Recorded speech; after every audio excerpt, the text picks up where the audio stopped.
Back to work, fucking waiting tables during a pandemic, while there's just openly racist people all over the place who don't think COVID's real. Um, so yeah, here we are. Here we are. I'm not losing my mind. I promise. I'm fine. Um, and I just wish there was stand-up comedy to release, to release. But yeah, we'll be talking with Darnell, and I'm very excited for the third time. I'm very excited to chat it up with him. And yeah, oh, there we go. Okay, it's working now. Perfect. Third time's a charm. Let's see what Darnell's up to.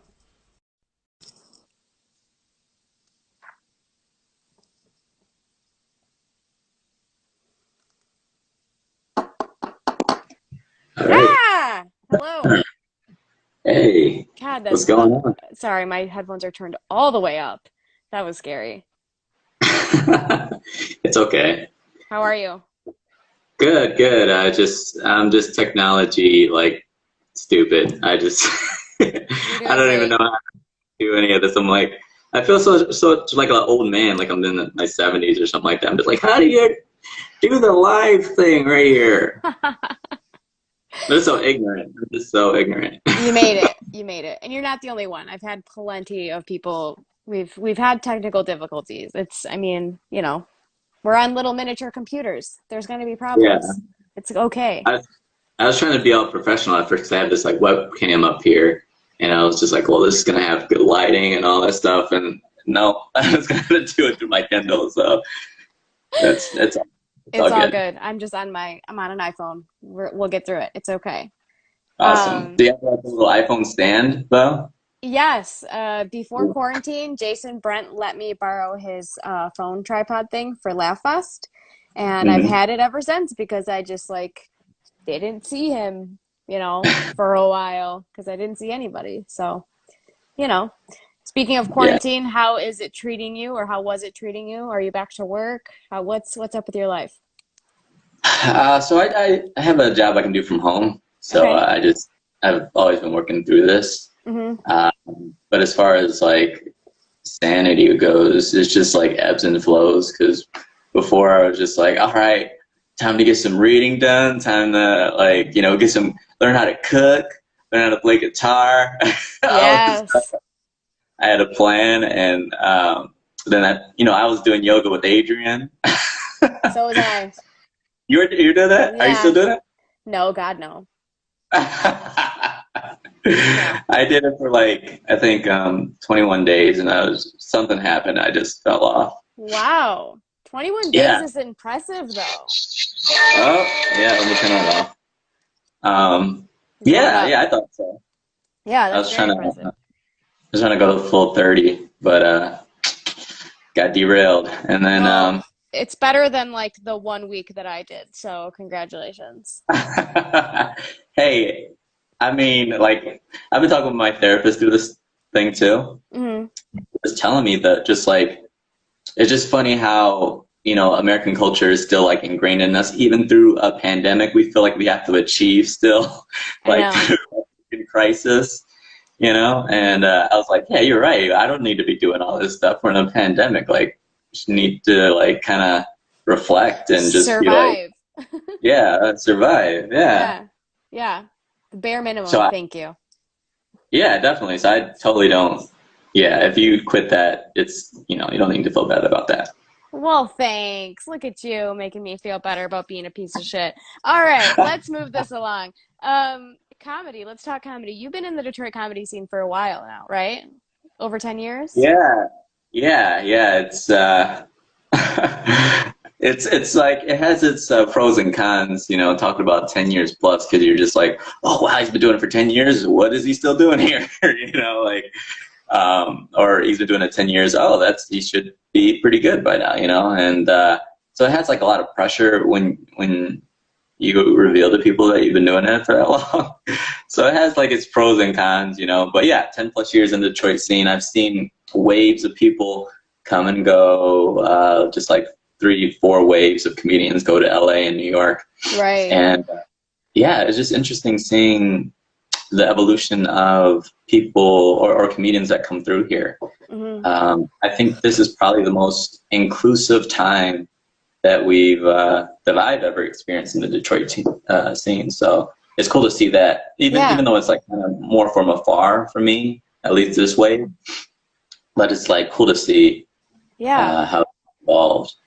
Yeah, I was curious to know your perspective of like what it was like, 5 or so years ago and like what it's like now and like just a few differences if you don't mind kind of touching base on that.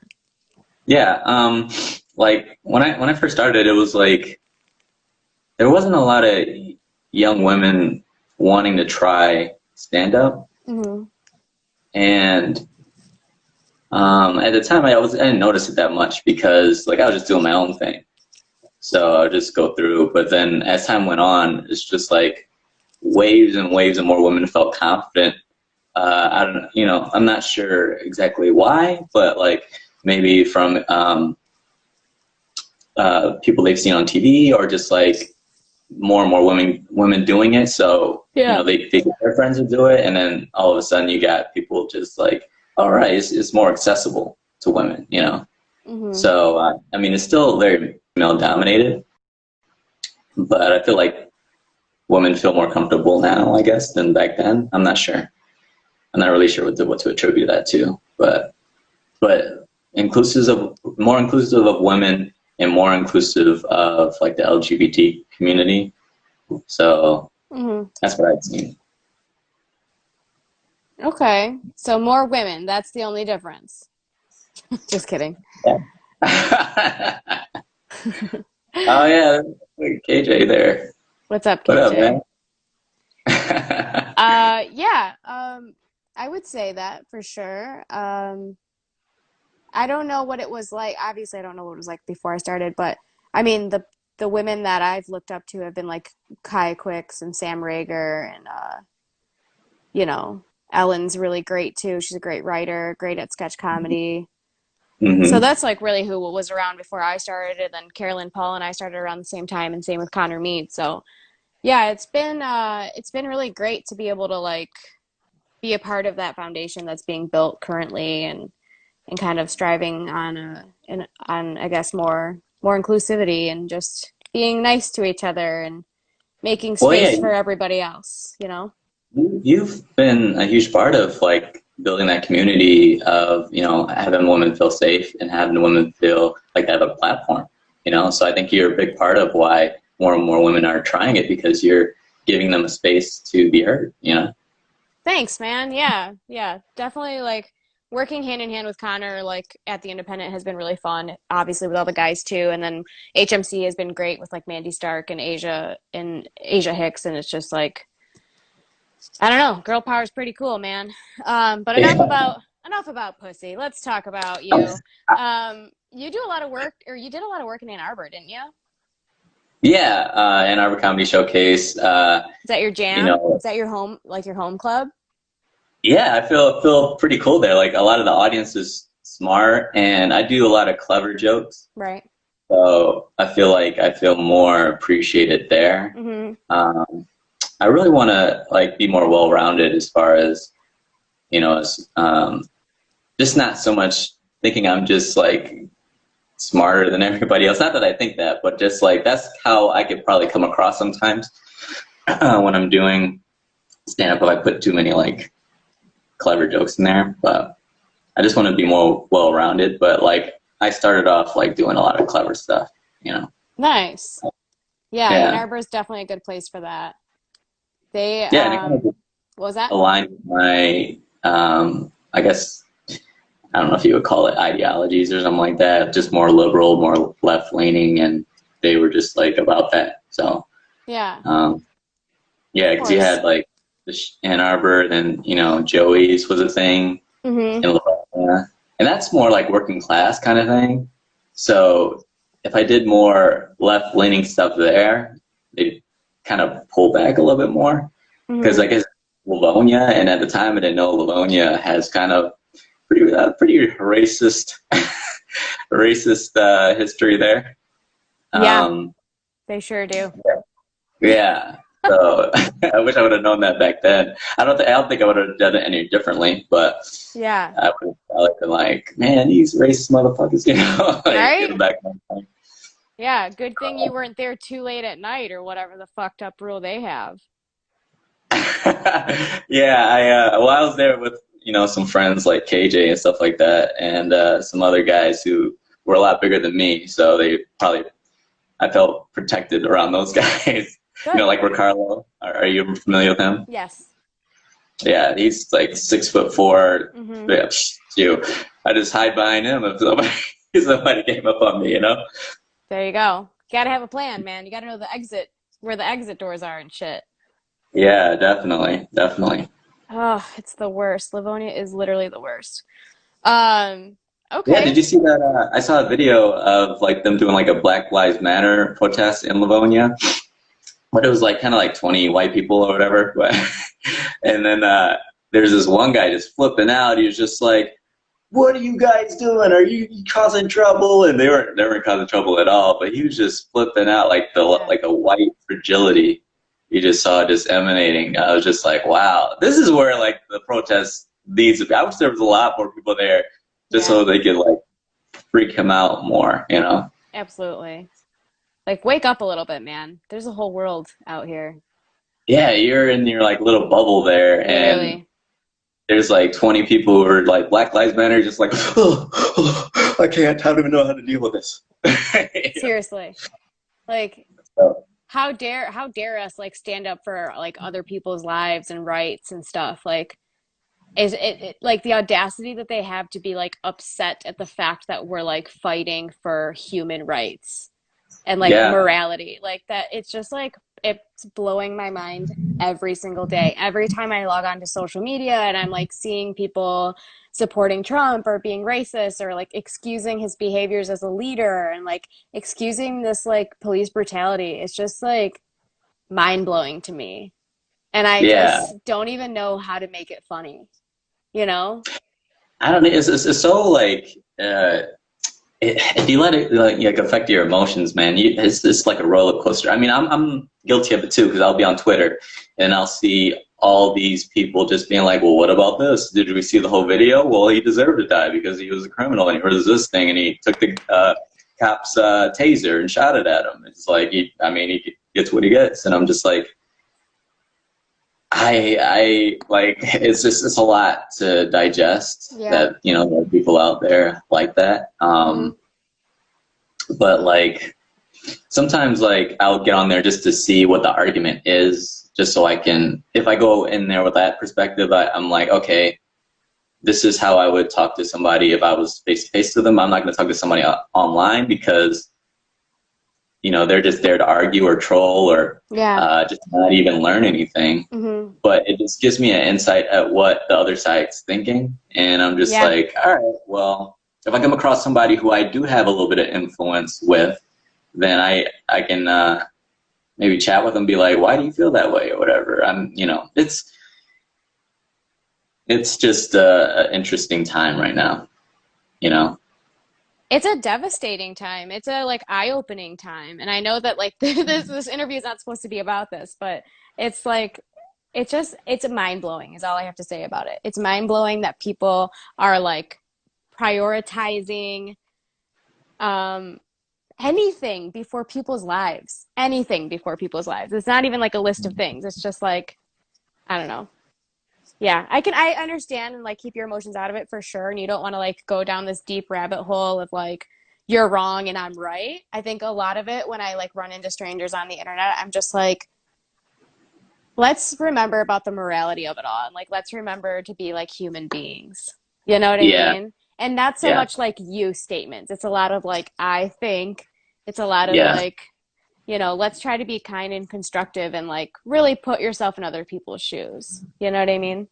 The empathy thing is huge, That's Yeah. us, I'm kind of sitting back watching this whole Chris D'Elia thing and just seeing the amount of women coming out, saying something about that dude and just like, I mean, it's a similar thing. All these guys are coming out just like, I need to see evidence. It's just like, you have like hundreds of women coming out saying this against this guy. I mean, Yeah, what more do you think? They're just all made up accounts, you know? Like, exactly.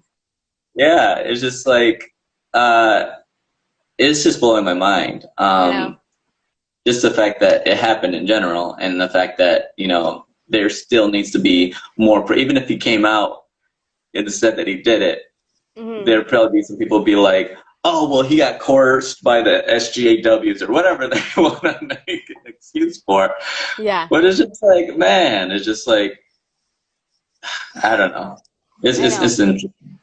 It is. And it's like we're all on the front row just watching it all happen because we all have a fucking phone and we all have a computer and we all have a tablet and it's just like it's there, Mm-hmm. man. It's hard to ignore. It's honestly surprising that some people just ignore the reality of what's happening right now. Yeah, yeah. It's just You like they have know? their own bubble, and then and whatever comes and attacks their reality. Hmm. It's just like where we're just rejecting it, or they're rejecting it. Exactly. So crazy. Um, yeah, But yeah, and I don't know. It's just funny because I was looking at a lot of old comedy specials and like people reacting to them on YouTube. That's my thing now. It's like I watch other people react to stand up now. hmm. It's like I don't know how I got into that, but anyway, I came I love across. it. It's like gamers watching people play video games. Yeah, and at first I was like, how can people watch people play video games? Right. And now like being in this, the pandemic and like being away from human contact and all that stuff, it's just like is giving you a piece of like, oh, this person's playing the same game that I used to play. Oh, are they reacting to it? Are they Right. reacting to it the same way I reacted to it? And so that's what I'm coming with the perspective with these comedy specials. And like I'll be looking at like a Patrice one or a what is it, Bill Burr one or something like that. Uh-huh. And so I saw a couple looking at the Chris D'Elia one, and I was like, I don't even like Chris D'Elia, but I was just like, whatever, I'm down the rabbit hole now. Let me see how they react to this one. Yeah. And just the material he was talking about, he was just like, girls are so crazy. Girls will say, and I was like, I was looking at that, I was just like, what women does he like, you know, come across? Because like a lot of the women that I'm interested in, I mean, we have like a lot of, I mean, they don't talk like that, I guess. I don't know. But it Yeah. was just funny, like looking back on that, being like, oh, he probably just put two and two together, like, Yeah. oh, the woman that you're hanging out with. Yeah. We're connecting the dots here, Darnell, is what we're doing. Yeah. Yeah.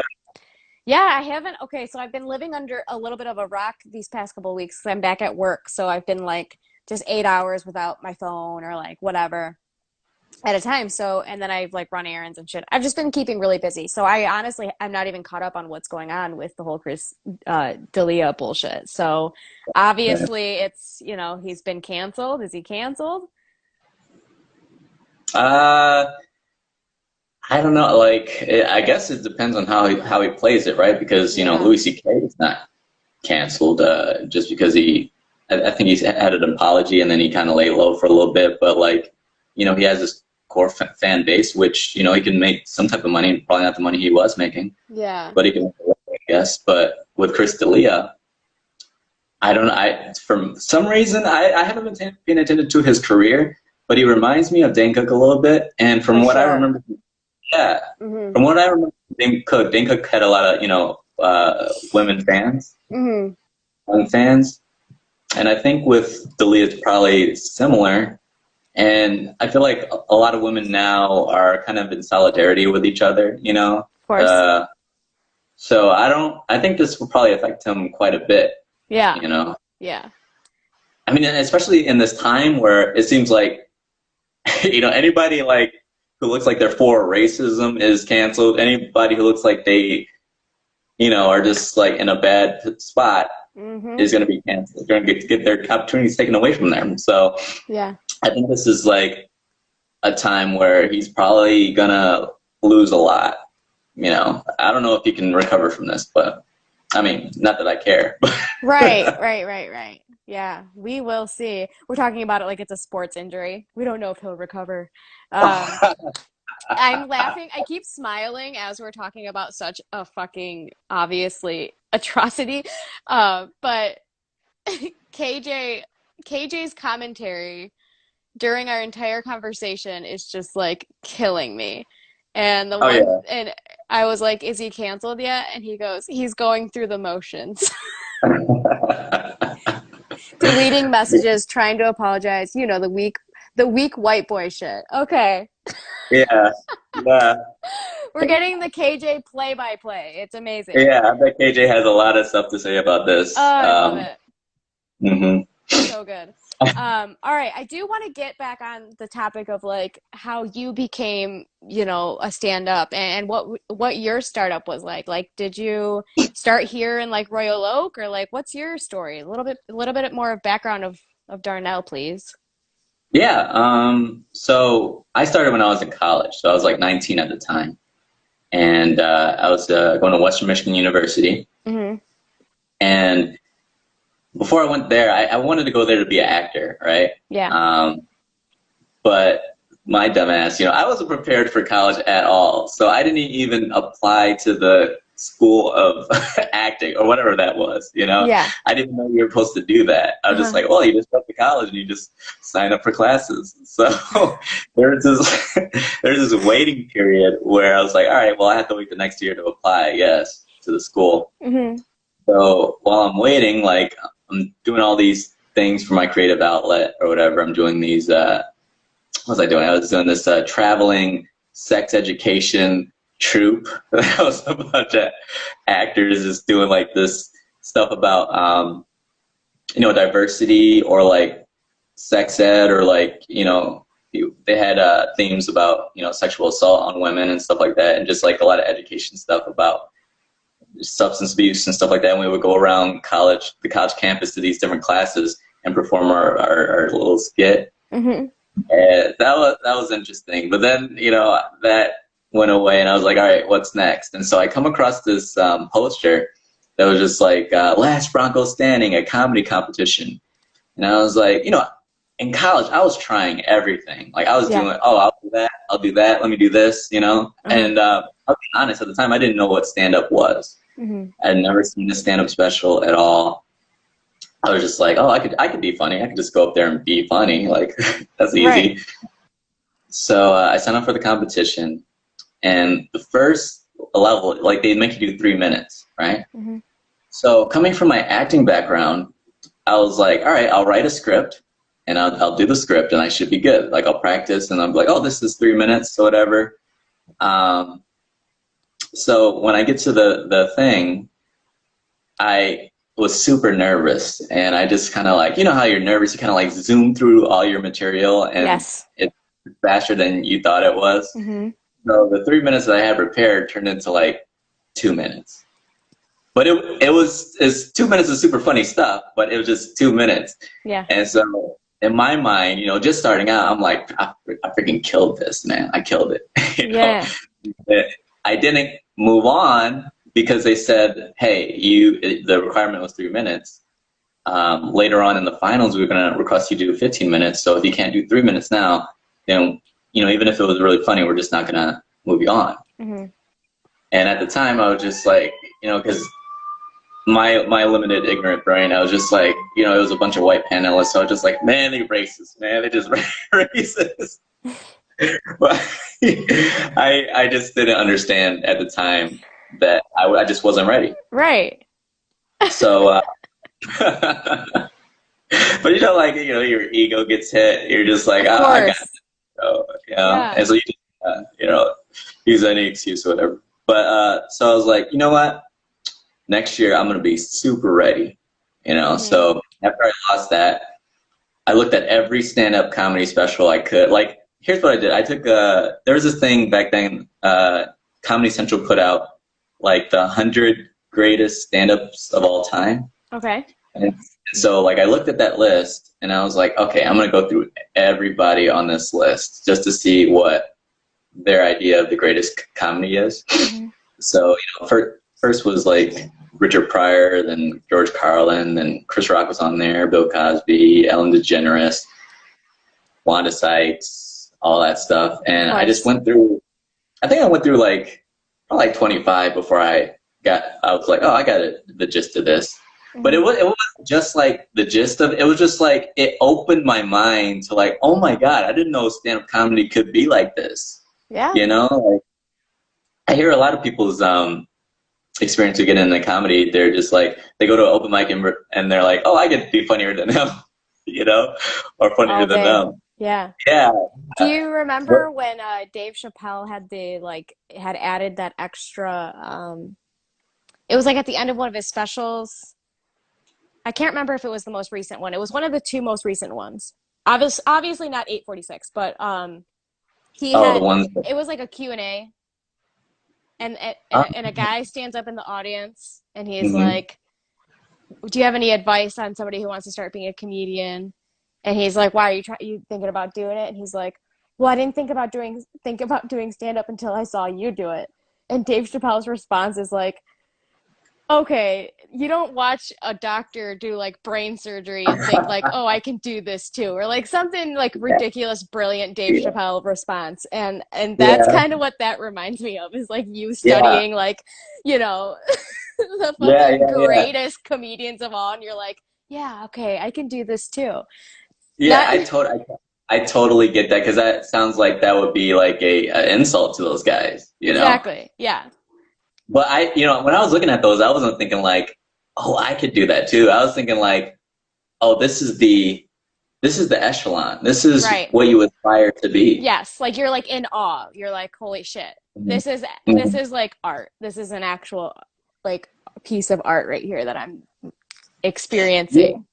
exactly. That's Yeah, because at first I was just like, oh, it's just being funny, like what most people think. It's just like, oh, you're just going up there being funny, right? And it just opened my eyes to just like what it could be, like the depths of what it could be, like artistic wise. yeah, So it changed my whole mindset on that. Not that like I saw that and I started to come out with some like Picasso type shit, like totally, totally. my No, my stuff early on was really blue. It like I took on to Dave Attell really hard, and a lot of his stuff was blue, hmm, and I modeled myself after that because I was like, that's more formulaic than any of the other stuff that I saw. So I hmm, was like, I could probably kind of like imitate that a little bit. Um, and plus, like I was young, I was like 19, and so like David Tell's humor is gonna like hit me the hardest because it's just like a lot of like you know inappropriate stuff, right. Um, starting out, a lot of it was like that, and I come back to the competition the next year, and I make it to the finals because I Hmm. super prepared. Um, and I You're think I like, ended up, not again. yeah, exactly, You exactly. came back Like, with vengeance for sure. yeah, it's like the few times in my life where I felt like I had to, show somebody that I could do something, because a majority of my life I've had a lot of support doing things. Like, yeah, you're talented, you can do it. But like my proudest moments is when like I failed and I came back and I did it better. Right. Um, so that was like, I still think of that to this day. Like, man, I really got it together and just like focused. And I totally didn't do any of my college homework. Like, I pretty much took a dip in my grades. Right.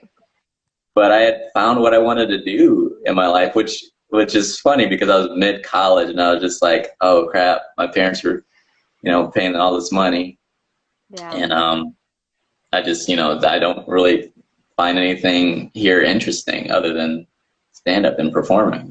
Yeah, absolutely.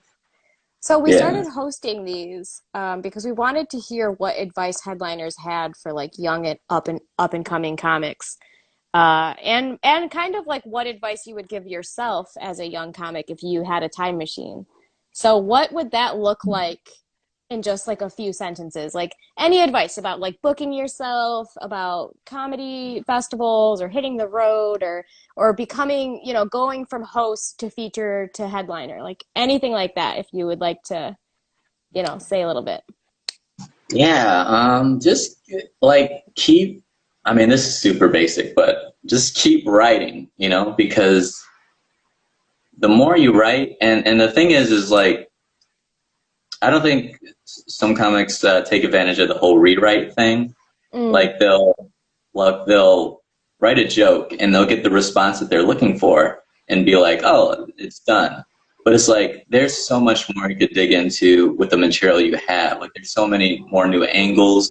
There's so many more new paths. Like you could take a joke, an old joke, and put it with a new joke. Now you have like a theme. You know, like it's just play around with your material a lot more than you think you're doing. You know, they're just I feel like almost a joke is never done unless you like put it on a special. But right. like, just keep digging in there. There's so much in there that you can dig out. You know, instead of the surface that you might come across. So Yeah. write and rewrite are the most important things. You know, and from the writing perspective, it's like you're not the same person you were even like I don't know like a month ago. So you kind of have to keep Seriously. yeah, Yeah. exactly. Yeah. So Very you true. kind of have to like, keep writing. You got to keep writing, keep because you got so much stuff down in there that you're kind of digging up here, and then you get more to the heart, and then you get down in the your soul of what you really want to talk about. Your Yeah. voice deep down in there. So you gotta keep writing and get past all the bullshit For and sure. get to where what you really want to talk about. Yeah. So yeah, writing and rewriting. Rewriting is like I feel like rewriting is more for the skill of it Hmm. to repolishing your material and making sure it's like airtight. And Right. then just in the writing part of it is just like the journey of the soul.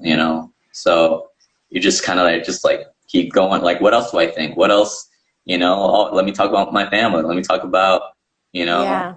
about this. And you're getting to know yourself. And once you get your voice down, you'll start to talk about more topics and with it's not ever easy, but with more ease. Yeah. Absolutely. That was really, really solid advice. And I have not I've I've been hosting these pretty much for all of quarantine, and I've never had anybody talk about the layers of which you have to pull back on and to really get to the core of what you actually want to talk about. That was a good little analogy you had there, my friend. That was nice. When I tell you, like I was studying stand-up comedy when I lost that first thing, I was studying it. I read books and all that stuff, and that was a good foundation. But over the years of doing it, it's just like you learn things on top of that. So Yeah. yeah, whatever. Uh, that's just the main point. And I've seen other people. I've seen other people who actually succeeded, and they all had the same drive and energy and just like writing. Like whenever Brad Wenzel or Ron Taylor or Josh Adams, they would be constantly writing. That's the through line that I've seen with all of them. Like Right. that, you and Robert Jenkins, Pat Seaver, they constantly are writing. And I don't think I've seen one person who hasn't done that's been as successful as those people are. Yeah. It's very Um, true. yeah. Um, so yeah, just keep writing. I'm horrible at it. That's why I'm still here. It'll take me 5 years to come up with one hour or so. Yeah. I need to take Absolutely. my own, Yeah. I but mean, it's been the same way. I mean, when I first started, I was like writing jokes on anything I could get my hands on. There was like jokes on the toilet paper in the fucking bathroom. Like it was game over for me. I just thought everything was funny. I thought everything that had to be talked about. Um, and then yeah, you definitely have to chisel away at the bullshit, and that's what the open mics are for, obviously. Um, and yeah, and now like 2 years, maybe 2.5 years later, not counting I don't know, quarantine's just blown my mind with comedy. Um, oh yeah, oh yeah, but for sure. but now 2 years later, I'm just like, okay, I don't want to talk about my family anymore. Like I don't want to talk about this anymore. Like I want to talk about what's important to me and what's important to the world. but how Yeah, can I make that funny? And now, like, you know, you're not only doing your homework by watching other comedians, you're doing your homework by really like learning about yourself exactly. and learning about what makes you tick, you know? Yeah, just you know, Yeah, because there's only one you, and right. nobody's gonna have your perspective, you know. Exactly. So you just gotta like keep writing and find what that is, you know. Yeah. And it's like just like you said, you're just like before you were like, let me write about my family, but now you don't even feel that way anymore. Right. It's just like you're on to the next thing. You're gonna be more connected with that material, because Yeah. if you do the stuff about your family now, you know, it'll probably still be funny, you know, because you know you've honed it or whatever, Hmm. but you know, it's not gonna feel great to Yeah. you. You know? Right. And I feel like the audience can kind of tell that if you're connected to material or not, you For know? sure. For Yeah. sure. Absolutely. Well, and then like what a lot of people don't understand is stand up really is like you have an act, you have this thing that you've polished, and you're taking it to different stages constantly. And then once in a while you're gonna get sick of that act. You know, like once in a while you're gonna Mhm. get sick because you are really honestly repeating the same thing over and over again. With Exactly. exceptions of obviously like crowd work or adding a tag here and there or whatever. Um, Yeah. but yeah, it's very easy to become disconnected from your material, I should say. Right. I mean, there would be times where I was like doing old material and I was like, you know, doing crowd work, and I would stay with the crowd work because I was just like, I feel more alive right now, you know, doing the crowd Yeah, work than I do my material. And it's just totally. like, I mean, depending on your goals, like if you eventually want to write an album or something, then that's going to be, I mean, you know, crowd work can enhance your performing skills Hmm. and your thinking off the top of your head skills. You're Hmm. always going to, you know, sharpen those skills. So I'm not discrediting crowd work at all. But if your goal is to, you know, get on TV or just like have a comedy special, then you need to be focusing on material. Um, and yeah, I just if you're like doing your own material and you're just like, well, let me do crowd work so I can feel alive. It's just like, well, why not do a new joke, you know, and see how that works, you know, Right, like, right. you know, that would make you feel just as alive, you Yeah. know, you're Both right. both are equally terrifying, so take your pick. Oh, right, yeah. I've only just recently been more comfortable doing you know, crowd work just because I think I'm more comfortable knowing that I'm funny off rip, you know. Of course. Um, but you know that comes with time. It just comes Yeah. with time, you Time know. and practice, my friend. Mhm. Um, Mhm. all right, so I have one last question for you, and I love to ask comedians this because we're really bad at talking about what we're good at. But what do you feel has been like your biggest accomplishment thus far? Like, what are you super proud of, or what was something that was really exciting that happened to you in comedy? Oh man, I hope KJ's still here. But you know, it was just me and KJ doing the hashtag show. Hmm. It was just like our own produced show in the community, and it first started in Wyandotte. We did at this hookah lounge. It was just like my most inspired time, and because I had just coming back from New York and I saw Hannibal Buress's Knitting Factory show, Nice. and it was just so cool, man. Like I was there, and then you know people were vibing, and he had a DJ, and it just felt like he was just chilling with a bunch of friends, For and he sure. just had other comedians come in, and I was like, I so want that vibe in Detroit. Yeah. So, you know, me and KJ got that together, and that you know. The fun thing is just like doing it with your best friend, you know, like Hmm. doing it with someone you know, he knows you, and your dynamic works well together. I'm like the nerdy, you know, just like, oh, gee, good shucks kind of guy, and he's just like the cool, like, you know, out here doing it. It works together. Smooth criminal. Yeah. Um, that was just such a great inspiring time, and we made some pretty good headway. Like we were working with Dave Merhesh, who's has his own TV show on Netflix right now, I think, or Hulu or something like that. Hmm.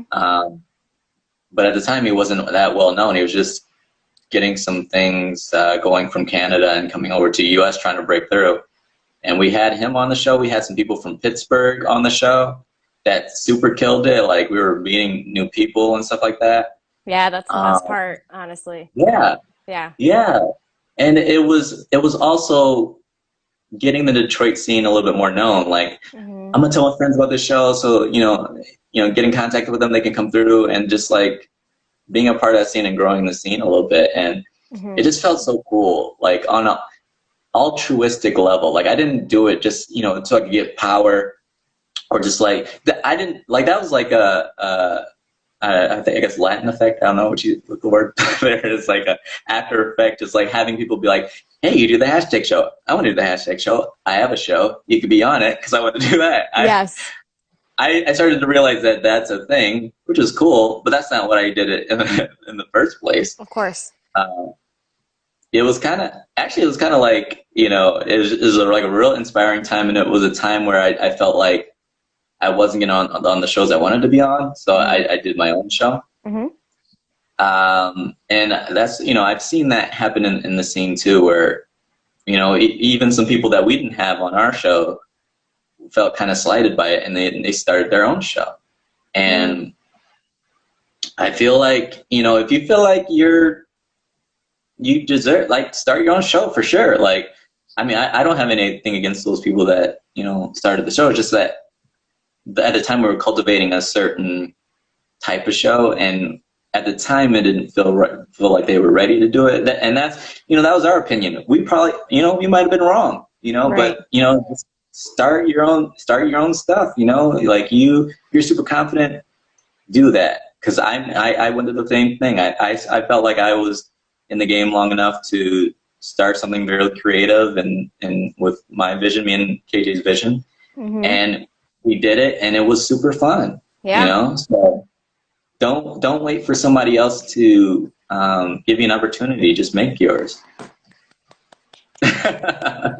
I live by that quote. I live by that Yeah. quote. I have a lot of young female comedians ask me for advice and ask me this and that, the other thing, and I'm like, listen, bitch, I ain't shit. Like I started 2 years ago, and the reason Mhm. why I'm helping run this comedy club, and I'm helping HMC, and I'm 313 Comedy, and all these things, is because I put myself out there, and it's because I created Mhm. these shows. How did I meet Bart Dangus? How did I meet Brett Mercer? I, as a stranger, messaged them on the internet and said, do you want to come do my first comedy show ever that I'm producing at Soho in Ferndale? And they said, we don't know who the fuck you are, but you're paying us $10, so we're on our way. And we became friends, and look at us now. You know what I mean? It's like, it's crazy what can happen when you put yourself out there and when you create a safe space for yourself and for your peers. And when you do it with a genuine goal in mind that has Yeah. nothing to do with popularity, that has nothing to do with money. It's just like, I'm here for the laughs, and I'm here for the friendship and for the joy of it all. Right? Yeah. Yeah. I mean, and when people see you putting that energy out, it just pays dividends. Yeah. I mean, it's infectious. It's I hate using this analogy because it sounds super like who's that guy? Who's the motivational speaker? Tim Ferriss or whatever. I know exactly who you're talking about, but I also don't remember his name. But yes. Yeah, but it's just like you being the thermostat instead of the thermometer. You know what I'm saying? Like Yeah. people who go through life reacting to things, and then there's people that go through life setting the tone. You Hmm. know, and you just got to go through life being like, this is who I am. This is my stuff. I'm gonna do it whether you like it or not. Exactly. And yeah, that's being the thermostat. Yeah. You're setting the temperature. Yep. You're setting it up. So yeah, you just gotta go through life like that. Exactly. It's very true. Well, man, I came here and I got what I wanted. So Awesome. inspiring. Hmm. Such great conversation. Thank you, Darnell, for taking the time, honestly. And Yeah, we can't wait to see you again. Please come be on our stage as soon as we're open. Please. definitely, definitely. I'm writing some new stuff, and hopefully, it's gonna be good. Who knows? Because I had no audience to do it in front of. So, Yeah. but yeah. Thank you for the opportunity of coming on here and talking. It felt really good Of to course, talk. we're going to put these on YouTube and they also live on our IGTV. So please plug away any of your social media or any projects you have. Feel free. Yeah, definitely. All right. I'll Well, see you later. no, tell people where can we find you? My bad. Sometimes I like zone out, like, oh, I know how this conversation is gonna go. She's gonna be like this, and this, and then bye. No. Okay.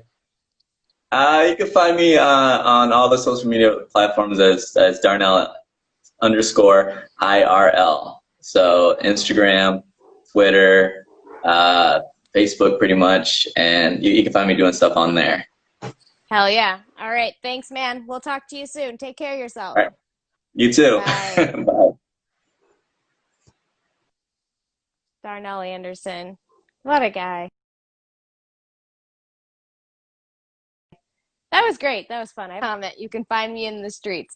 Follow Darnell underscore IRL. While you're at it, follow How to Be KJ, this annoying little fuck that won't ever leave me alone. Um, love him. He's out in LA now. Tomorrow we are back. Connor Mead will be interviewing Esteban Tuma. I'm very excited to hear from him. He's hit the road. He's a road dog. I think he was like living out of his camper or something for a while, doing stand up all over the place.